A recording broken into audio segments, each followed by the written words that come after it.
Dubai விமான கண்காட்சியில் இந்தியாவின் தேஜஸ் போர் விமானம் விபத்தில் சிக்கி நொறுங்கியது. இதில் போர் விமானி நமன் சியால் உயிரிழந்தார்.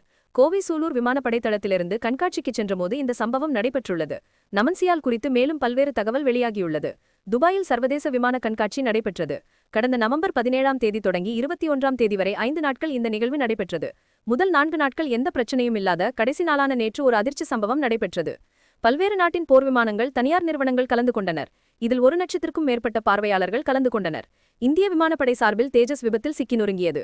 விமானத்தை இயக்கிய விங் கமாண்டர் நமன் சியால் பரிதாபமாக உயிரிழந்தார்.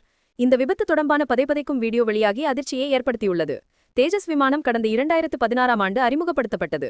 இந்த விமானம் விபத்தில் சிக்குவது இது முதல் முறை அல்ல. ஏற்கனவே இதேபோல விபத்து நடைபெற்றது. அதிர்ஷ்டவசமாக அதில் உயிரிழப்பு நிகழவில்லை. நமன் சியாலின் இழப்பு நாடு முழுவதும் பெரும் சோகத்தை ஏற்படுத்தியுள்ளது. அவரது மறைவுக்கு பல்வேறு தரப்பிலிருந்து இரங்கல் தெரிவித்து வருகின்றனர்.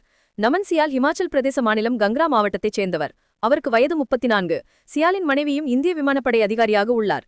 இவர்களுக்கு 6 வயதில் ஒரு மகன் உள்ளார். திரா பகுதியில் பள்ளிப்படிப்பை முடித்துவிட்டு கடந்த 2009ஆம் ஆண்டு இந்திய விமானப்படையில் பயிற்சியை தொடங்கியுள்ளார். நமன் தன் பெற்றோர் மற்றும் குழந்தையுடன் கோவை சூலூர் விமானப்படை தளம் வளாகத்தில் வசித்து வந்துள்ளார். அவரின் மனைவி கொல்கத்தாவில் பயிற்சியில் இருக்கிறார். சியாலின் அப்பா ஜெகநாத் இந்திய ராணுவத்தின் மருத்துவ பிரிவில் சிறிது காலம் பணியாற்றி பிறகு கல்வித்துறையில் பணியாற்றி ஓய்வு பெற்றவர் என்பது குறிப்பிடத்தக்கது. அர்ப்பணிப்பு, துணிவு, மிகவும் தைரியம் மற்றும் அர்ப்பணிப்புடன் பணியாற்றிய நமன் சியாலுக்கு விரைவில் பதவி உயர்வு கிடைக்க இருந்ததாகவும் தகவல் வெளியாகியுள்ளது. அவரின் மறைவுக்கு இந்திய ராணுவத்தின் முப்படை தளபதி, ஹிமாச்சல் பிரதேச அரசு, அரசியல் கட்சி தலைவர்கள் இரங்கல் தெரிவித்துள்ளனர்.